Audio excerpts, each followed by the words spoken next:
నమస్కారం. నా పేరు శ్రీరామ్ శర్మ. నీలంజన్ భూమిక ఢిల్లీలోని ఒక జర్నలిస్టు. అతను టైమ్స్ మ్యాగజైన్లో 2010వ సంవత్సరంలో ఓ ఆర్టికల్ పబ్లిష్ చేశారు. అయితే ఆ ఆర్టికల్ తనని అవమానపరిచే విధంగా ఉందని సదరు వ్యక్తి ఆ జర్నలిస్టుపై పరువు నష్టం కేసు పెట్టడం జరిగింది 2010వ సంవత్సరంలో టైమ్స్ మ్యాగజైన్ పైన.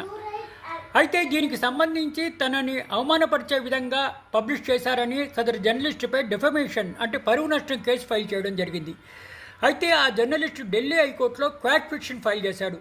తాను ఏదీ ఉద్దేశపూర్వకంగా రాయలేదని, అందుకు ఆ డిఫమేషన్ కేసును క్వాట్ చేయాలి అని డిస్మిస్ చేయమని పిటిషన్ ఫైల్ చేశారు ఢిల్లీ హైకోర్టులో సదరు జర్నలిస్టు.